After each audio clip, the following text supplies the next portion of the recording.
Good morning plus one class. हम chemistry का unit 4 chemical bonding and molecular structure पढ़ रहे हैं। लास्ट लेक्चर में हमने सैपर थ्योरी के अकॉर्डिंग ऐसे कंपाउंड के स्ट्रक्चर पढ़ी थी जो कि bond pair and lone pair दोनों कंसिस्ट करते हैं। आज हम कुछ एक स्ट्रक्चर्स को एक्सप्लेन करेंगे और further dipole moment and polar non polar molecule को स्टडी करेंगे।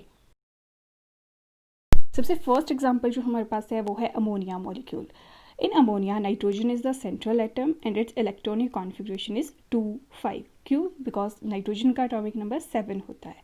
Out of these 5 valence electrons, 3 form shared pair with the electrons of 3 hydrogen atom. क्योंकि इसके साथ 3 हाइड्रोजन जुड़े हैं तो नाइट्रोजन के 5 वैलेंस इलेक्ट्रॉन में से 3 तो बॉन्ड बना रहे हैं हाइड्रोजन के साथ and the remaining 2 constitute 1 lone pair और एक जो 2 इलेक्ट्रॉन फ्री बच रहे हैं वो एक लोन पेयर की फॉर्म में बच रहे हैं।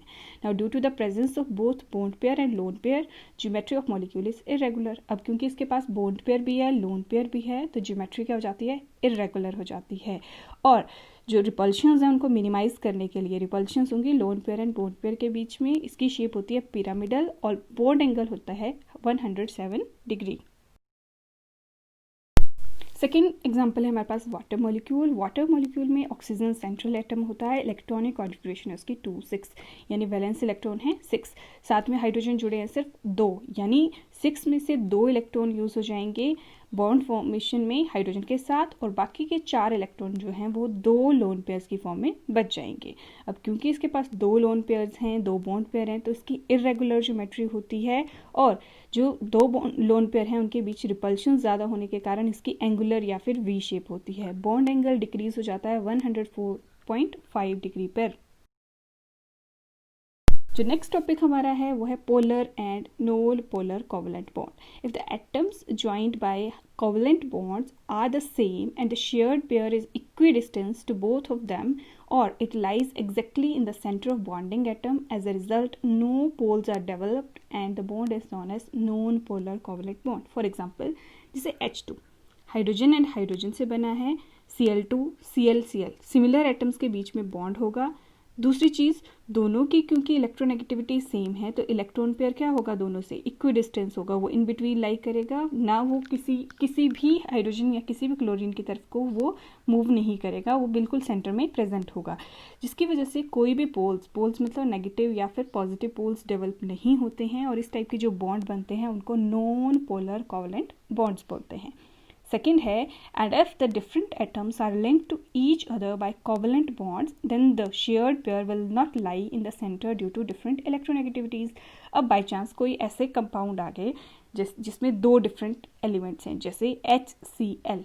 अब दोनों की इलेक्ट्रोनेगेटिविटी क्या है, डिफरेंट है, तो जो बॉन्ड पेयर होगा वो क्या होगा, जिसकी इलेक्ट्रोनेगेटिविटी ज़्यादा है उसकी तरफ को ज़्यादा वो अट्रैक्टेड होगा, जिसकी वजह से पोल्स डेवलप हो जाएंगे, जिसकी तरफ वो ज़्यादा अट्रैक्टेड है उसके ऊपर नेगेटिव चार्ज आ जाएगा, दूसरे के ऊपर पॉजिटिव चार्ज आ जाएगा। तो इसमें क्या है, पोल्स की क्रिएशन हो जाएगी। इस टाइप के जो बॉन्ड्स होते हैं उनको बोलते हैं polar covalent bonds. Next topic है मेजरिंग डिग्री ऑफ पोलैरिटी। अगर हमें पता करना है कि कौन सा बॉन्ड पोलर है, नॉन पोलर है या फिर कितना ज़्यादा पोलर है तो उसके लिए एक कंसेप्ट होता है हमारे पास, वो है डाइपोल मोमेंट। डाइपोल मोमेंट क्या होता है, the product of positive and negative charge and the distance between the charges.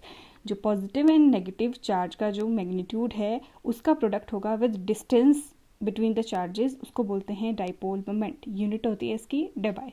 अब कैसे मेजर करते हैं डिग्री ऑफ पोलैरिटी, जिसे डाई एटॉमिक मॉलिक्यूल्स हैं HF, HCl, HBr, HI etcetera. इसमें क्या है, इस तरह से हम डाइपोल मोमेंट शो करते हैं। ये एरो से हम क्या करते हैं शो, जो ज़्यादा इलेक्ट्रोनेगेटिव है वो अपनी तरफ इलेक्ट्रॉन पेयर को अट्रैक्ट कर रहा है, तो इसकी क्या है, जितनी ज़्यादा इलेक्ट्रोनेगेटिविटी होगी साथ वाले एटम की उतनी ही ज़्यादा जो होती है डाइपोल मोमेंट। अब fluorine, chlorine, bromine, iodine, halogens में सबसे ज़्यादा जो इलेक्ट्रोनेगेटिविटी है वो फ्लोरीन की होती है, तो इसीलिए इसकी डाइपोल मोमेंट सबसे ज़्यादा होगी और फर्दर फिर डाइपोल मोमेंट क्या कर जाती है, डिक्रीज कर जाती है। नेक्स्ट एग्जांपल हमारे पास पॉली एटॉमिक मॉलिक्यूल्स के हैं। पॉली एटॉमिक मॉलिक्यूल जैसे वाटर, H2S, NH3, इनके केस में क्या होता है, वाटर की स्ट्रक्चर इस तरह से होती है। ऑक्सीजन ज़्यादा इलेक्ट्रोनेगेटिव है तो इलेक्ट्रॉन पेयर को अपनी तरफ अट्रैक्ट करेगा, तो रिजल्टेंट डाइपोल मोमेंट क्या आएगी, इस डायरेक्शन में आएगी, जिसकी वजह से इसकी डाइपोल मोमेंट कितनी है 1.84। अब H2S की बात करते हैं तो सल्फर ऑक्सीजन के कंपैरिजन में लेस इलेक्ट्रोनेगेटिव होता है, वो इलेक्ट्रॉन पेयर को अपनी तरफ अट्रैक्ट करेगा, बट जितनी ज़्यादा फोर्स से ऑक्सीजन अट्रैक्ट करेगा उतनी फोर्स से ये अट्रैक्ट नहीं करेगा, तो रिजल्टेंट डाइपोल मोमेंट इसी डायरेक्शन में होगी बट कम होगी एज कम्पेयर टू ऑक्सीजन। वैसे ही नाइट्रोजन की डाइपोल जो इलेक्ट्रोनेगेटिविटी होती है वो सल्फर से ज़्यादा होती है, ऑक्सीजन से कम होती है, तो रिजल्टेंट डाइपोल मोमेंट इसी डायरेक्शन में आएगी, बट जो इसकी डाइपोल मोमेंट होगी वो ऑक्सीजन के कंपैरिजन में थोड़ी कम होगी। एक और एग्जाम्पल पॉलीएटॉमिक मॉलिक्यूल्स का, बट इस बार हमारे पास होंगे सिमेट्रिकल मॉलिक्यूल्स, जैसे कार्बन डाइऑक्साइड।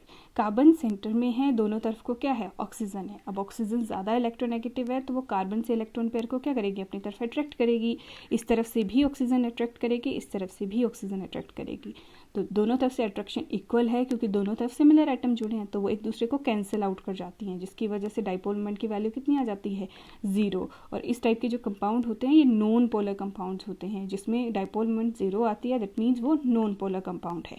वैसे ही नेक्स्ट है CCl4। CCl4 में 4 क्लोरीन जुड़े हैं सेंट्रल एटम कार्बन के साथ, हर एक जो क्लोरीन है वो इलेक्ट्रॉन पेयर को अपनी तरफ अट्रैक्ट कर रहा है, यानी डाइपोल मोमेंट इसकी इस तरफ को आएगी, इसकी इस डायरेक्शन में, और जो इधर ओवरऑल डाइपोल मोमेंट होगी वो इस डायरेक्शन में आएगी, जिसकी वजह से ऊपर वाले डाइपोल मोमेंट नीचे वाले डाइपोल मोमेंट को कैंसिल आउट कर देती है और नेट डाइपोल मोमेंट हो जाती है 0। वैसे ही BF3 के केस में फ्लोरीन इस तरफ को डाइपोल मोमेंट, इन दोनों का रिजल्टेंट इन बिटवीन आएगा, जो कि इन दोनों को कैंसिल आउट करके डाइपोल मोमेंट कितने लाएगा, 0। Now the applications of dipole moment, पहली चीज़ in predicting the nature of molecule, polar molecule है, नॉन पोलर मॉलिक्यूल है, वो प्रिडिक्ट करने के लिए यूज़ होता है dipole moment. Second, in comparing the relative polarities of molecules, कौन से मॉलिक्यूल ज़्यादा पोलर हैं, कौन से कम पोलर हैं, उस चीज़ को कंपेयर करने के लिए यूज़ होती है डाइपोल मोमेंट।